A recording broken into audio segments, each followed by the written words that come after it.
But hey, let me just before we jump in and we talk about vulnerable kids, we talk about Jesus, and let me give a kind of a state of the county talk. So today in Santa Clara County, about a third of the kids that enter into foster care are still being sent out due to a shortage of foster families. Just this last week, I was talking with a couple of foster moms in Santa Clara County. One said that she got 3 calls in a period of 18 hours for children. 2 of those calls were for infants, one that was ready to be taken in, one that was still at the hospital, and then another call for a sibling set, 8 and 10 years old, if I remember correctly. I talked with another foster mom who said she just finished chatting with her social worker. She said the social worker said that there were 27 kids that are being shuffled around right now in offices here in Santa Clara County. They're desperate to find a place for these children. This breaks my heart.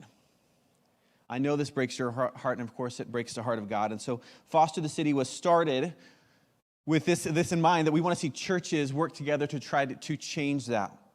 So Foster the City is a movement of churches who are raising up foster families and support friends for foster families, and we're going to keep going until there's more than enough to meet the need. And I will say, we're making progress. Did you know that almost 60% of all active foster families in Santa Clara County are now coming from Foster the City churches? More than the majority. Isn't that awesome? The majority of active foster families licensed through the county are from Christian, Bible-centered homes. I think that's absolutely incredible and something we're celebrating.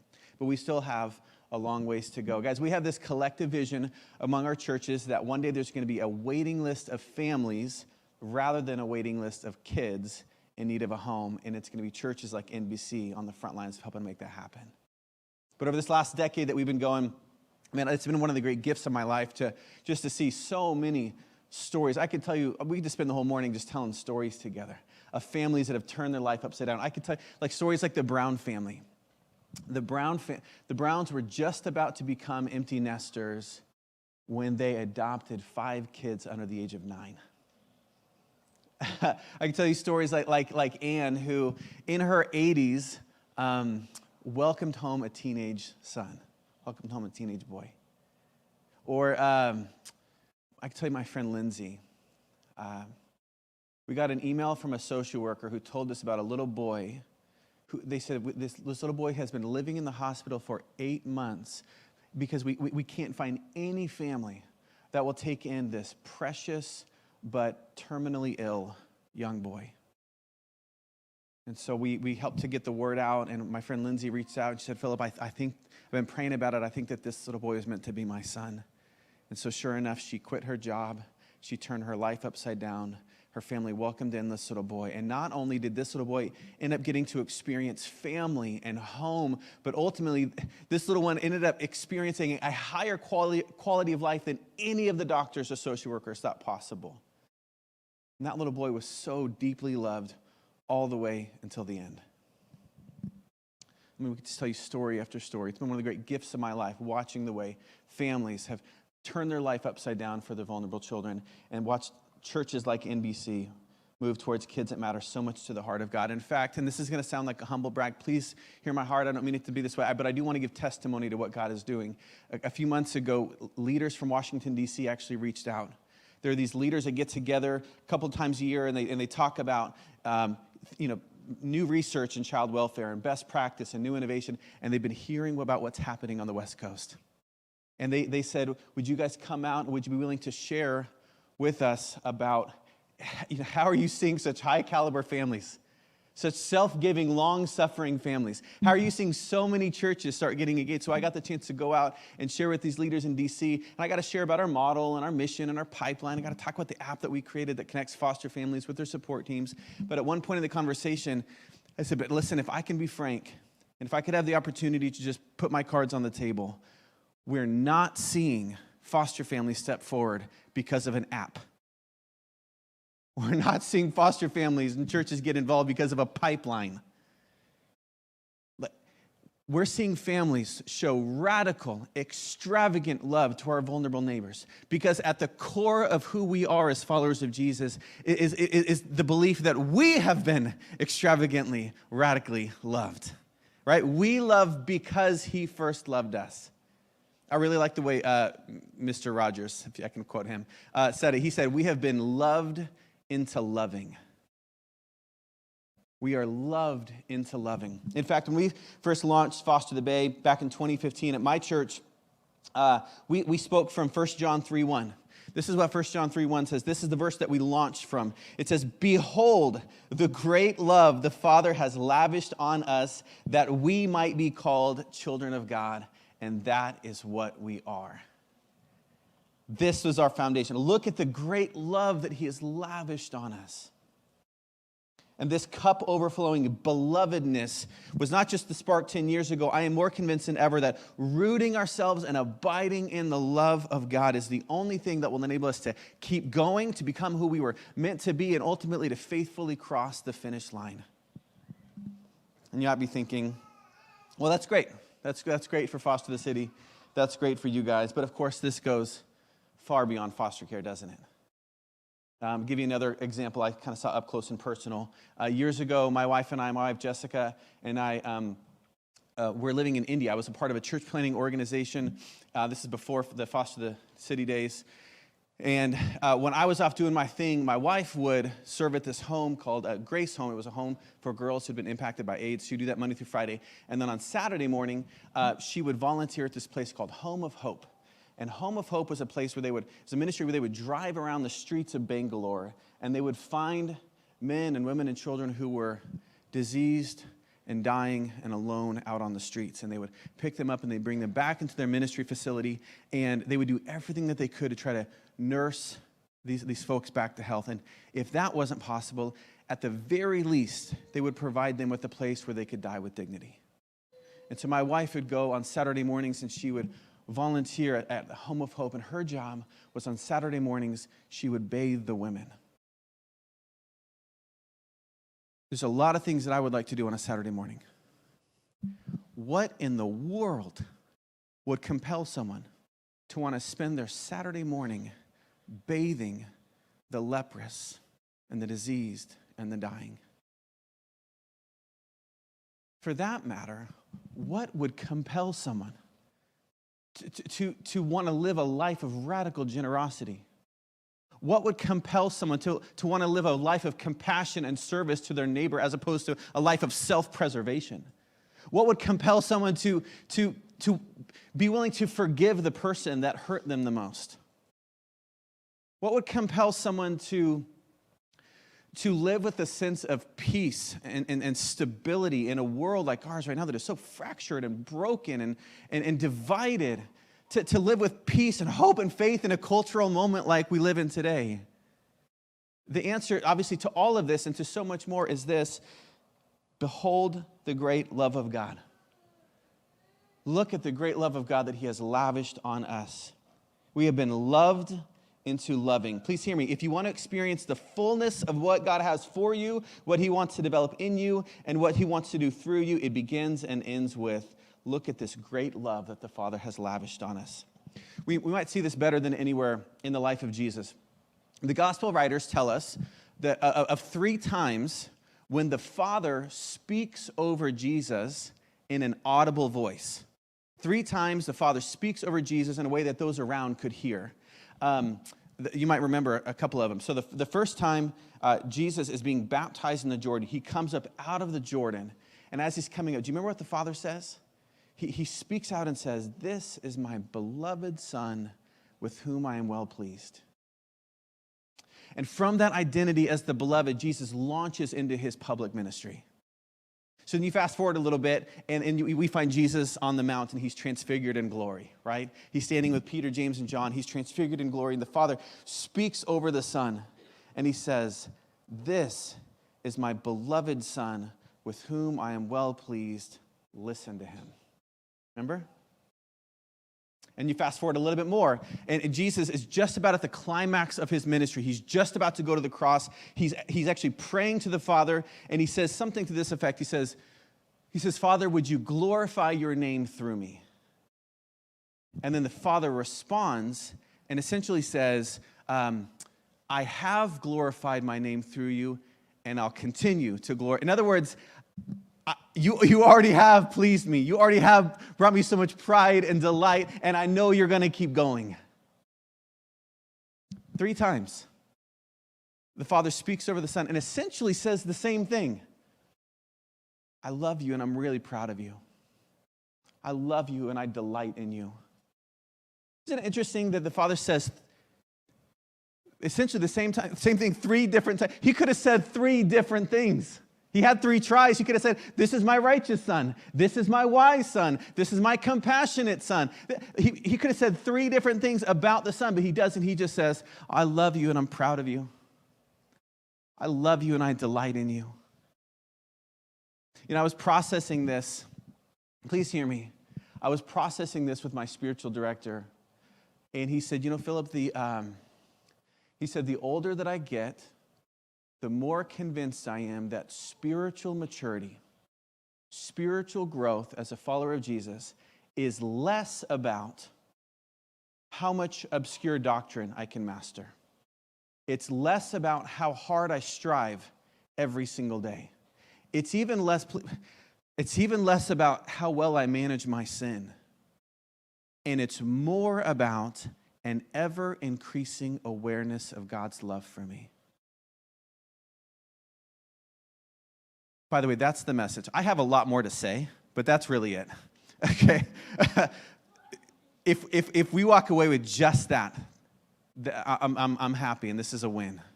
Listen, spiritual maturity is more about an ever-increasing awareness of God's love for you. This has been completely transforming the way that I approach each day. So instead of starting my day like I was, where I would say, God, would you help me to love you more today? Help me to love you better today. I'm starting my day instead with, God, would you help me to know your love more today? When I go to the scriptures in the morning, I decide I'm going to read from Genesis to Revelation, front to back, just looking for the love of God. Would you just help me to see your love, Lord? And so I've been going to the Bible, and gosh, guys, his love has been leaping off the page. Can I give you a couple examples? Let me give you one right from the very beginning of the Bible. I'll give you one from right at the very end of the Bible. So I open up Genesis, and I start reading through the creation account, and I'm like, God, help me to see your love today. And I start to read about how God is He's creating this world. He's preparing this place for you and for me, for us to live in and to grow and to enjoy Him and to walk with Him and to know His love, to know a loving relationship with Him. And I read about how God walks with Adam and Eve in the garden in the cool of the evening. He prepared this place. And it brought me back actually to my earliest days as a father. My son turned 18 this week. And I know you're thinking, wow, you look 18. Right? No. My son turned 18 this week.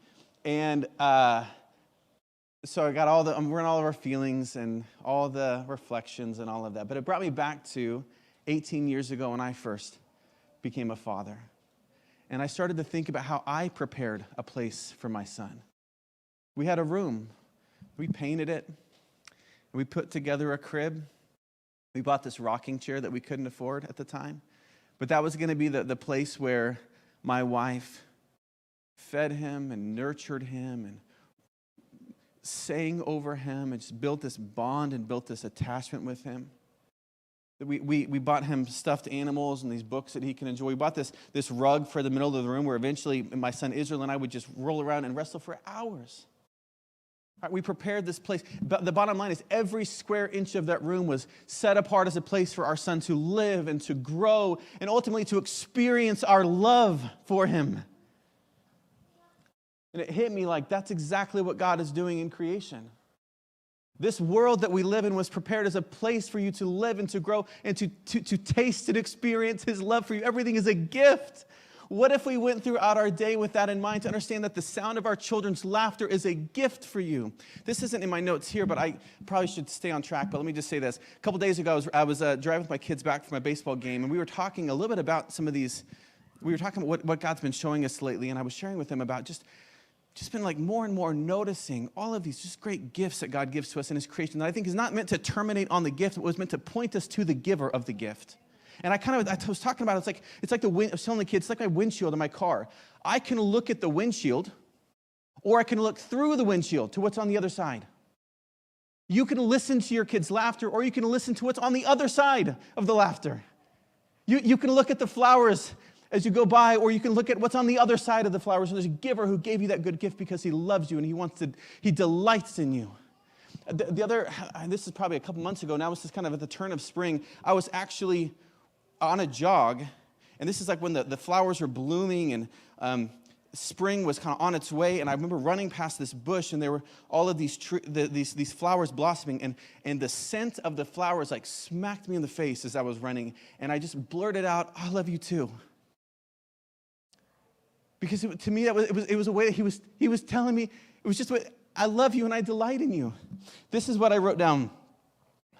Every tree and flower, every mountain and meadow, every creature and star in the sky was created by our good Father as a gift and as a setting where we might be with him and know his love. What if you went through this week knowing that every sunrise is an I love you and every sunset is an I delight in you? But you flip to the end of the Bible. We get a picture at what's to come. A glimpse when all things would be made new, when every tear would be wiped away, that death would be no more, that all the sad things would become untrue. Do you remember the setting in the last couple of pages of the Bible? Do you remember the setting where we're told all of this is going to come to its culmination? It's a wedding. It's a wedding celebration. Where when the groom, who is Jesus, is united to his bride, us, the church. I've officiated quite a few weddings over the years, and hands down, my favorite part of the wedding is when the doors open in the back of the church and the bride starts to make her way towards the groom. Everybody stands, everybody gasps, she's so beautiful, and inevitably, as I'm standing here, I always take a little glimpse right here at the groom, right? You all do that too, right? We all get, because the groom has like a goofy grin on his face. He's smiling ear to ear. Maybe there's a single tear coming down his cheek. He is just so overwhelmed at the love that he has for this woman that is making her way to him. Husbands, do you remember that moment? Can you think back to what was going through your mind and your heart and your body in that moment as this woman that you love so much is making her way towards you and she finally will be yours? Do you remember? Wives, can you remember that moment? Can you remember the look on his face as you were walking towards him? Do you remember that? It's been 22 years that I've been married to my wife, Jessica. I can still remember that moment. There were hundreds of people in the room. Everybody was dressed to the nines. The room looked beautiful, but everything was a blur. I had eyes for one as she was making her way towards me. What does it say about how God feels about you that he says, you know, the best way that I can help you understand my love for you is to give you the picture of a wedding, the way that a groom feels about his bride on their wedding day. That's how I feel about you. Isn't that incredible? Can I ask you a question? Don't answer out loud, of course, but I do want you to think about this internally. Every person here. When God thinks about you,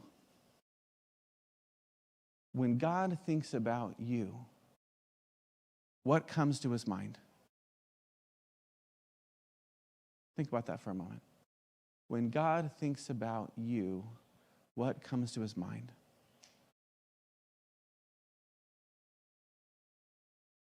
I've asked that question to different groups and in different settings in the past. Can I tell you what the most common response, because we've actually, at times, we've processed our answers together. Here is the most common response to that question that I've heard. Disappointment. When God thinks of me, he's disappointed.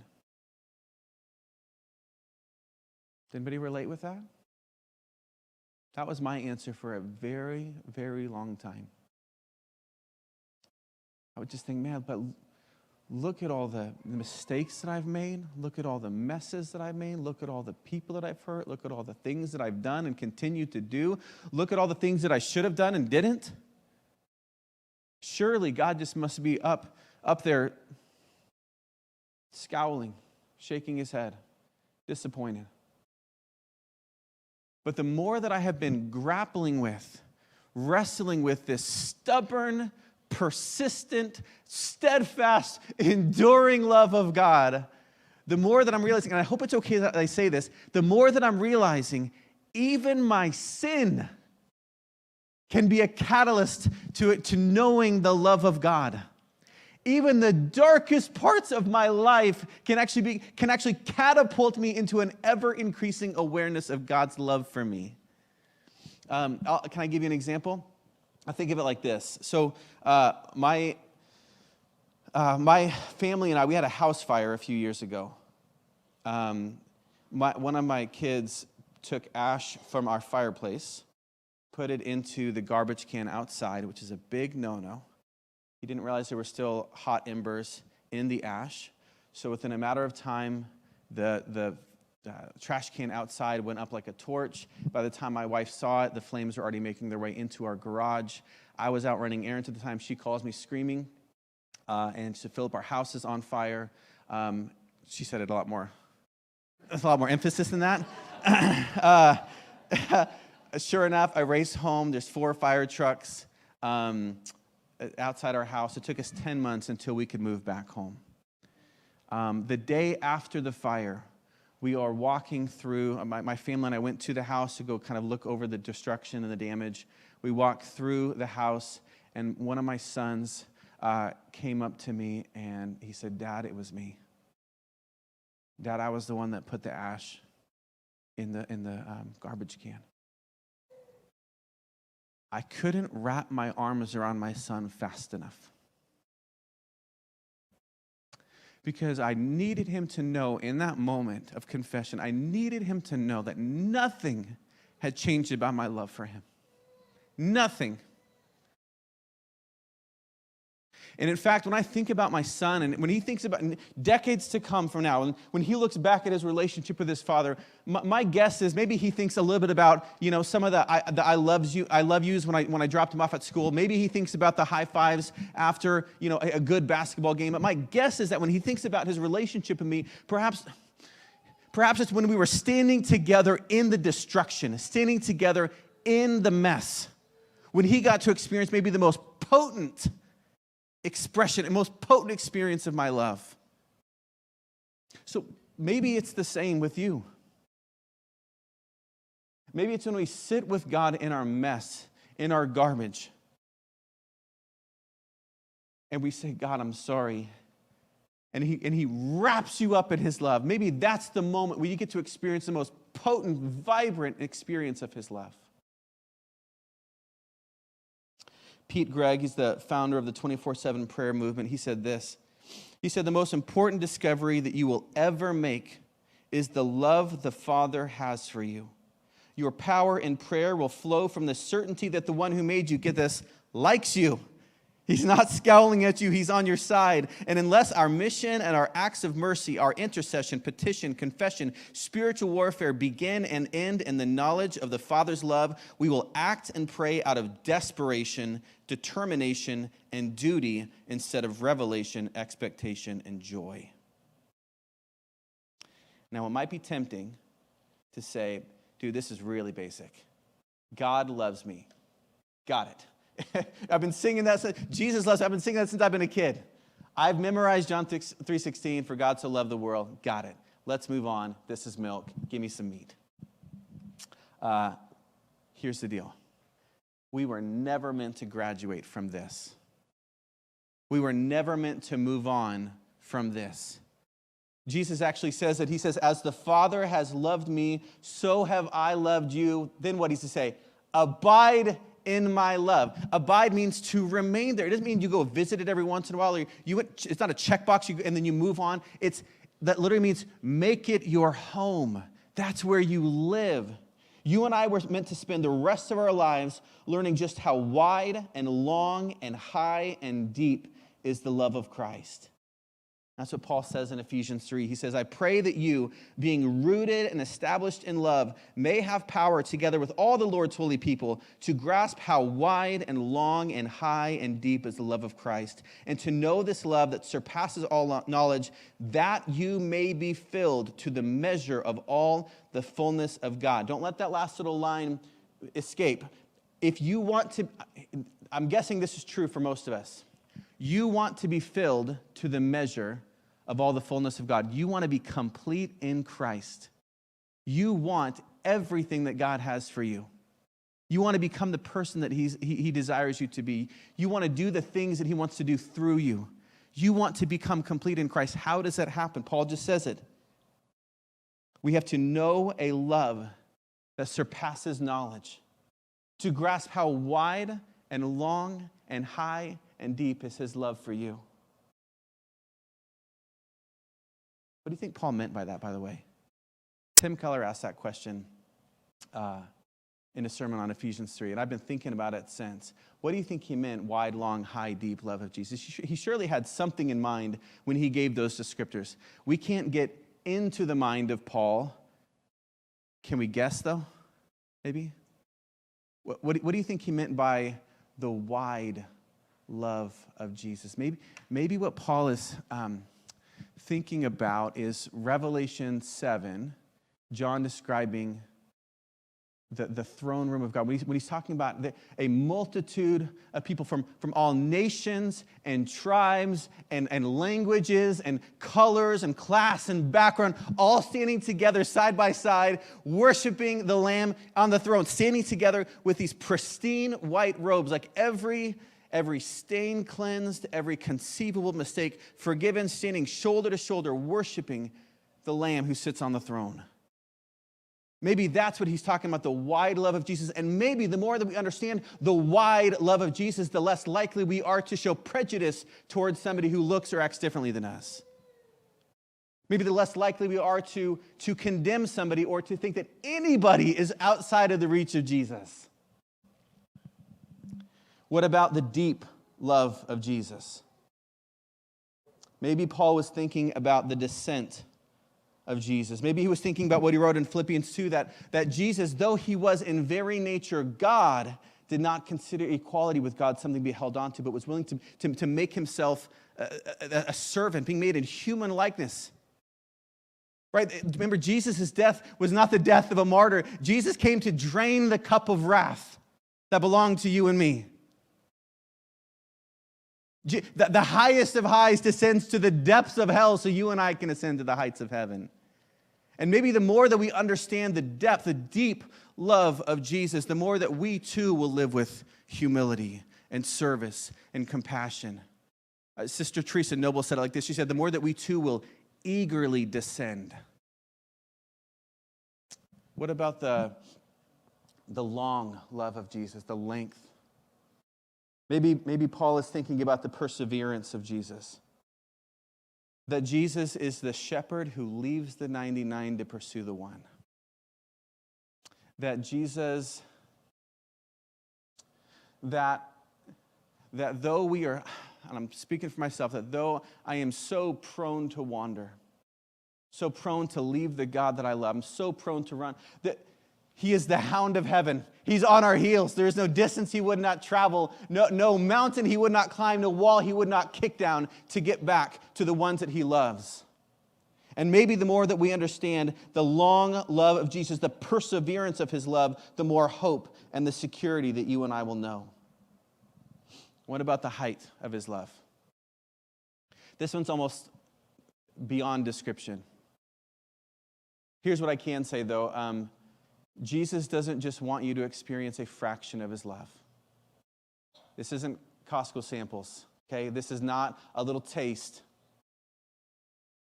In John 17, Jesus is praying, get this, and He says, Father, the glory that you and I shared before creation, I want them to share it too. Think about that. the glory that the Jesus, the Son and the Father experienced before creation, He wants to invite us into that. Guys, one of my highlights of ministry last year was I got a chance to do some ministry in Oxford. It was an incredible time. One of the days I was in Oxford, it was a complete day off. I had no obligations, nothing to do. It was a Sunday. The weather was perfect. I borrowed a bike from the hotel that I was staying at. I rode all around the town. I went to Tolkien's home, where he wrote Lord of the Rings. I went to C.S. Lewis's home, where he wrote Narnia and a bunch of other great works. It was Sunday, so I actually went and I attended the church service where Lewis worshiped, and I actually sat in his pew.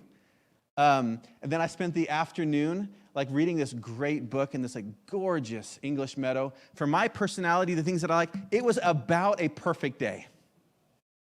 Can I tell you what was going through my mind all throughout that day? Man, I really wish Jessica was here. I really wish my wife is here.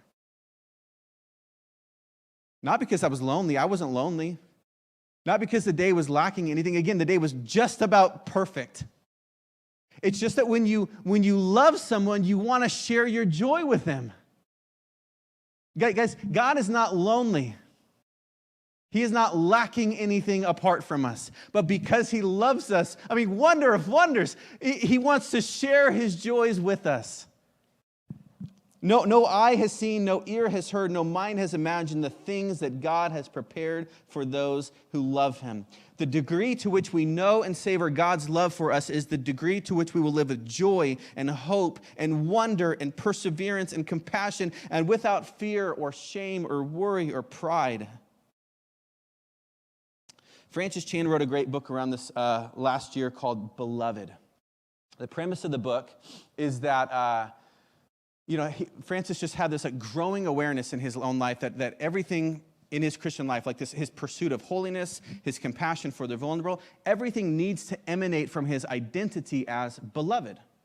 You might have heard of Francis Chan's name, and for many of us, we first heard about Francis from his book that he wrote called Crazy Love. It kind of took the church world by storm years ago. And that book he wrote really as a kind of a call to the American church to pick up their cross and follow after Jesus, to kind of get out of our pews and to live a more radical life of sacrifice and devotion to God and care for our neighbor and so on. But in his most recent book, Beloved, Francis wrote this. I thought this was interesting. He said, "It may sound like I'm contradicting everything that I wrote in Crazy Love. The point of that book was to address the fact that the Christianity of the New Testament looks extremely different from what we were experiencing in the U.S. We attend church services that make us feel comfortable when Jesus commanded us to deny ourselves, pick up our cross, and follow him. My fear, while I wrote the book, was that we resembled the lukewarm church of Laodicea in Revelation 3. In love, I was hoping to stir people's convictions because I didn't want them to be spit out of the mouth of God." Listen to this. "I don't regret writing Crazy Love. I just wish I had written this book first. If we don't believe, receive, and meditate on the love of God regularly, the message of Crazy Love can lead people into frantic works. Before settling on Beloved, my original plan was to title this book Crazy Loved." Do you guys hear that? Crazy Loved comes before Crazy Love. We are loved into loving. And it's not just any old love, it's a crazy love. There is a love that God has for us that goes beyond what makes sense. It goes beyond what's rational and reasonable. Lisa Bevere calls it a wild and fierce love. Tyler Staton calls it a stubborn love. G.K. Chesterton called it the furious love of God. Brennan Manning called it the furious longing of God. Fury might sound funny, like it's angry. We think of fury like anger, but it's more like the fury of a storm. Storms don't get angry, but there's an intensity to it. There's a wildness to it. John O'Donohue, the Irish poet, he says, "May you know the urgency with which God longs for you." Perhaps my favorite is the way that Dorothy Day said it. She calls it the reckless way of love. Not reckless like careless. Not reckless like thoughtless. Reckless as in no matter the cost. Come what may. Whatever it takes kind of love. It's a love that forgives not 7 times, but 70 times 7. A love that leaves the 99 for the one. It's a love that reveals itself to the infants and to the foolish, not to the wise and the elite. It's a love that saves and sanctifies and stubbornly pursues you. It's a love that becomes vulnerable for the sake of the vulnerable. It's a love that took on flesh. Why? So that it could be pierced by the ones it created. That makes no sense. It's an overwhelming, never-ending, steadfast, enduring, reckless love of God. And the more that we know and savor this love, the more that we too become a people of love. Again, Brennan Manning says it. He says, Christianity happens when men and women experience the reckless, raging confidence that comes from knowing Jesus Christ. And when you and I come to know this reckless love of God, what develops in us is a reckless, raging confidence, and we find ourselves doing something reckless like foster care. And we're back. Did you ever wonder if I was going to get back to foster care? Here we are. We're back.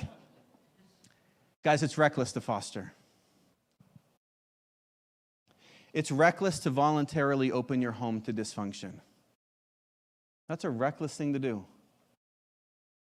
It's reckless to open your heart and your life to a child who has experienced significant trauma, knowing that you will have to be the one to absorb the consequences of someone else's actions. It's reckless to throw away a life of easy retirement, golf, travel for more years of diapers and tantrums and science projects. It's reckless to intentionally get attached to a child knowing that in the end your heart is going to get ripped out of your chest when you have to say goodbye. It's also reckless to drop your nets and follow Jesus. Claudia Maraberni wrote this. She said, Jesus said that you are to love one another as I have loved you, a love that will possibly lead to the bloody, anguished gift of yourself. So go now, beloved brothers and sisters, aflame with what you know to do. Love. Invite all to God's feast of furious love. Do as the Master commands. Go out at once into the streets and the lanes of the city and bring in here the poor and the crippled and the blind and the lame. Bring them starving, bring them bleeding and broken. Go in love, go with love, go because of love. How might the Lord be calling you to do that today? I'll give you two just brief invitations as we close. How might God first be calling you to extend that self-giving, radical, come what may, no matter the cost kind of love to your vulnerable neighbor? How might he be calling you to do that? Maybe one of those ways is to get involved with Foster the City. Would you be open to learning about what it might look like? I talked about those 27 kids at the outset of the message. 27 kids right now that are being shuffled around in office spaces around Santa Clara County. Years ago, one of the kiddos that we picked up as a foster parent ourselves, we picked her up from the basement of an office building where she'd been living. Maybe your home can be one of the safe places where one of these kids land. These kids who have experienced neglect or significant abuse and have been removed from their families and are desperate for somebody, anybody, who will open up their life and help provide a place of healing and hope. Would you be willing to explore whether or not God may be calling you to create a place like that for a child in this community? Maybe that's not the season of life you're in. Would you be willing to learn more about how to support a foster family? For every foster family that we raise up, I know you guys know this, I'm preaching to the choir here. We've been talking about this for 11 years. But for every foster family we raise up, we want to wrap them with at least 4 support friends. 4 support, that's a good-looking family out there, isn't it? We're all thinking it. 4 support friends that provide practical, emotional, and spiritual support to a foster family. I know we've talked about this before, but only about half of foster families nationwide will keep going after the first year. It's really challenging to foster for a lot of the reasons we've already discussed today. But because of this support friend model and because our motivation is the gospel and loving in the way that we've been loved, we're not seeing about a 50% retention rate after year 1. Foster the City families see about a 90% retention rate after year 1. Because they're taking this journey. We're doing hard things because we don't do hard things alone.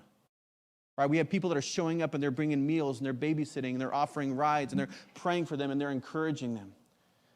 So maybe that's a role that you could explore as a support friend for a foster family. If you are interested in any way, your next step is simply to grab that card that's right around you and fill out that next step card. I promise you, if you fill that card out, we're not going to send you home today with one of those 27 kids. I swear to you, okay? All we're going to do is we're going to take that card. We're going to email you about an upcoming informational meeting. We have these informational meetings primarily on Zoom. It's a webinar. You don't even have to get dressed back up and come to church. You can literally take it from the comfort of your living room. It's about an hour long, and we'll kind of deep dive in what it looks like to be a part of this movement. Would you be willing, that's the ask today, would you be willing to give 1 hour of your life, 1 hour, where you could learn more about how you could get involved and be a part of this movement of Foster the City? Okay, that's one invitation. Here's the second, and this is actually what I was really, really, really praying for as I was driving here to NBC this morning. Would you be ready this week to receive the wide, deep, long, high love of Jesus for you? My prayer for every person in this room from this day forward, that you would have an ever-increasing awareness of God's love for you. He loves you. That's not wishful thinking. It's not even ink on a page. God demonstrates his love for us in this. He proves his love for us in this, that while we were still sinners, Christ died for us. He loves you. He's not scowling at you. He likes you. Would you have eyes and ears ready to receive the wide and long and high and deep love of Jesus for you this week? Would you pray with me? God, I thank you so much I thank you first, God, for your love. I thank you for your steadfast, enduring love for us, that as hard as we might try to run or to hold you at arm's length, you continually pursue us. God, I thank you that you, again, just give us a confidence that this is not just some hope or some wish, but God, that you proved your love for us, that you died for us. God, I pray that every person in this room would know this love to an ever-increasing amount, God, throughout this week. God, we love you. We give you all the glory. We thank you, God, for the opportunity to extend that same love to others. We know that we have been loved into loving. God, help us to show that same radical, enduring love for our neighbor that you have shown to us. We love you in Jesus' name.